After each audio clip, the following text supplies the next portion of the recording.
2 Chroniques, chapitre 19. L'alliance de Josaphat avec Akab, blâmée par le prophète Jéhu. Josaphat, roi de Juda, revint en paix dans sa maison à Jérusalem. Jéhu, fils de Hanani, le prophète, alla au-devant de lui. Et il dit au roi Josaphat, « Doit-on secourir le méchant? Et aimes-tu ceux qui haïssent l'Éternel? À cause de cela, l'Éternel est irrité contre toi. Mais il s'est trouvé de bonnes choses en toi, car tu as fait disparaître du pays les idoles, et tu as appliqué ton cœur à chercher Dieu. » Réforme dans l'administration de la justice. Josaphat resta à Jérusalem, puis il fit encore une tournée parmi le peuple, depuis Beer-Sheba jusqu'à la montagne d'Éphraïm, et il les ramena à l'Éternel, le Dieu de leur père. Il établit des juges dans toutes les villes fortes du pays de Juda, dans chaque ville. Et il dit aux juges, « Prenez garde à ce que vous ferez, car ce n'est pas pour les hommes que vous prononcerez des jugements, c'est pour l'Éternel qui sera près de vous quand vous les prononcerez. Maintenant, que la crainte de l'Éternel soit sur vous. Veillez sur vos actes, car il n'y a chez l'Éternel notre Dieu ni iniquité, ni égard pour l'apparence des personnes, ni acceptation de présent. » Quand on fut de retour à Jérusalem, Josaphat y établit aussi pour les jugements de l'Éternel et pour les contestations des Lévites, des sacrificateurs et des chefs de maison paternelle d'Israël. Et voici les ordres qu'il leur donna. Vous agirez de la manière suivante, dans la crainte de l'Éternel, avec fidélité et avec intégrité de cœur. Dans toute contestation qui vous sera soumise par vos frères, établis dans leur ville, relativement à un meurtre, à une loi, à un commandement, à des préceptes et à des ordonnances, vous les éclairerez, afin qu'ils ne se rendent pas coupables envers l'Éternel, et que sa colère n'éclate pas sur vous et sur vos frères.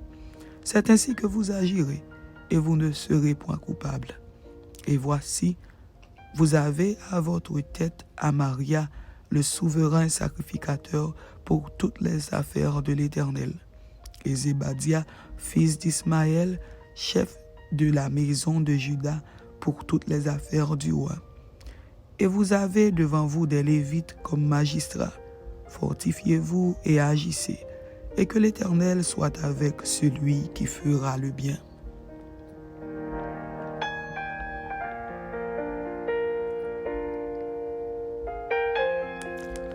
Deux Chroniques, chapitre 20. Victoire de Josaphat sur les Moabites et les Ammonites. Après cela, les fils de Moab et les fils d'Ammon, et avec eux des Maonites, marchèrent contre Josaphat pour lui faire la guerre. On vint en informer Josaphat en disant, « Une multitude nombreuse s'avance contre toi depuis l'autre côté de la mer, depuis la Syrie, et ils sont à Hatsatson-Tamar, qui est en Guédi. » Dans sa frayeur, Josaphat se disposa à chercher l'Éternel, et il publia un jeûne pour tout Juda. Juda s'assembla pour invoquer l'Éternel, et l'on vint de toutes les villes de Juda pour chercher l'Éternel. Josaphat se présenta au milieu de l'assemblée de Juda et de Jérusalem dans la maison de l'Éternel, devant le nouveau parvis. Et il dit, « Éternel, Dieu de nos pères, n'es-tu pas Dieu dans les cieux, et n'est-ce pas toi qui domines sur tous les royaumes des nations? N'est-ce pas toi qui as en main la force et la puissance, et à qui nul ne peut résister? N'est-ce pas toi, ô notre Dieu, qui as chassé les habitants de ce pays devant ton peuple d'Israël, et qui l'a donné pour toujours à la postérité d'Abraham qui t'aimait? Ils l'ont habité, et ils t'y ont bâti un sanctuaire pour ton nom, en disant, « S'il nous survient quelque calamité, l'épée, le jugement, la peste ou la famine, nous nous présenterons devant cette maison et devant toi, car ton nom est dans cette maison. nous crierons à toi du sein de notre détresse, et tu exauceras et tu sauveras. Maintenant voici, les fils d'Ammon et de Moab, et ceux de la montagne de Séhir, chez lesquels tu n'as pas permis à Israël d'entrer quand il venait du pays d'Égypte, car il s'est détourné d'eux et ne les a pas détruits. Les voici qui nous récompensent en venant nous chasser de ton héritage, dont tu nous as mis en possession. Ô notre Dieu, n'exerceras-tu pas tes jugements sur eux, car nous sommes sans force devant cette multitude nombreuse qui s'avance contre nous, et nous ne savons que faire, mais nos yeux sont sur toi. Tout Juda se tenait debout devant l'Éternel avec leurs petits-enfants, leurs femmes et leurs fils. Alors, l'Esprit de l'Éternel saisit au milieu de l'assemblée Jacaziel, fils de Zacharie, fils de Benaja, fils de Jéhiel, fils de Matania, lévite d'entre les fils d'Asaph.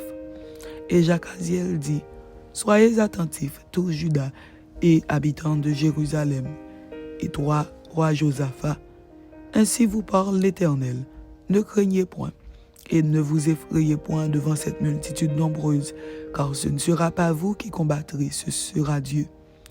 Demain, descendez contre eux. Ils vont monter par la colline de Tsitz, et vous les trouverez à l'extrémité de la vallée, en face du désert de Jéruel. Vous n'aurez point à combattre en cette affaire. Présentez-vous, tenez-vous là, et vous verrez la délivrance que l'Éternel vous accordera.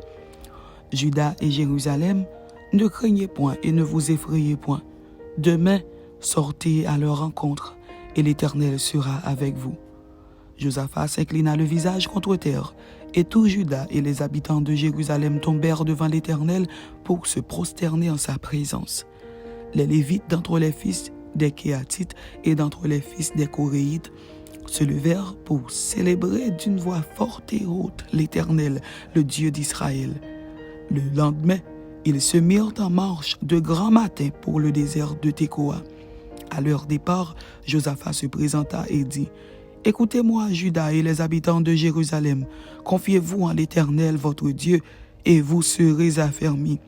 Confiez-vous en ses prophètes, et vous réussirez. » Puis, d'accord avec le peuple, il nomma des chantres qui, revêtus d'ornements sacrés, et marchant devant l'armée, célébraient l'Éternel et disaient, « Louez l'Éternel, car sa miséricorde dure à toujours. » Au moment où l'on commençait les chants et les louanges, l'Éternel plaça une embuscade contre les fils d'Ammon et de Moab et ceux de la montagne de Séhir, qui étaient venus contre Juda, et ils furent battus. Les fils d'Ammon et de Moab se jetèrent sur les habitants de la montagne de Séhir pour les dévouer par interdit et les exterminer. Et quand ils en eurent fini avec les habitants de Séhir, ils s'aidèrent les uns les autres à se détruire. Lorsque Juda fut arrivé sur la hauteur d'où l'on aperçoit le désert, ils regardèrent du côté de la multitude, et voici, c'étaient des cadavres étendus à terre, et personne n'avait échappé. Josaphat et son peuple allèrent prendre leurs dépouilles. Ils trouvèrent parmi les cadavres d'abondantes richesses et des objets précieux. Et ils en enlevèrent tant qu'ils ne purent tout emporter.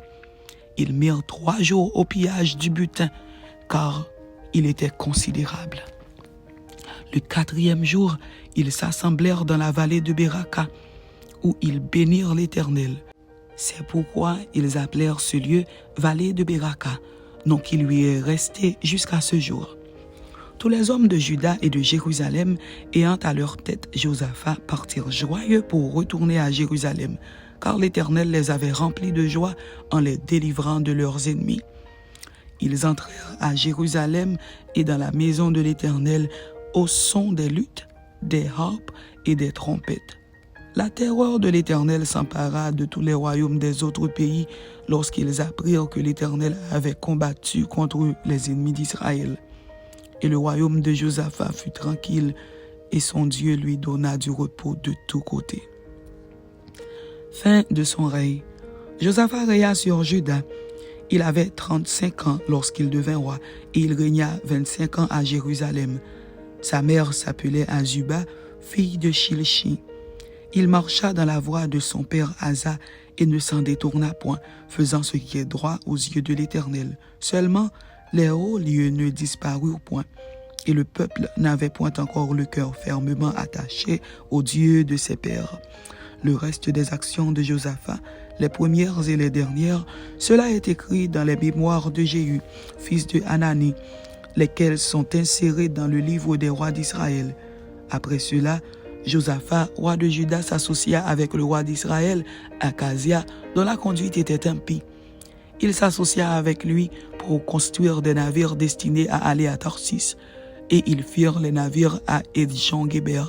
Alors Eliezer, fils de Dodava, de Marécha, prophétisa contre Josaphat et dit: « Parce que tu t'es associé avec Akazia, l'Éternel détruit ton œuvre. » Et les navires furent brisés et ne purent aller à Tarsis. Amen. C'était de Chroniques chapitre 19 et de Chroniques chapitre 20. Que Dieu vous bénisse. Amen.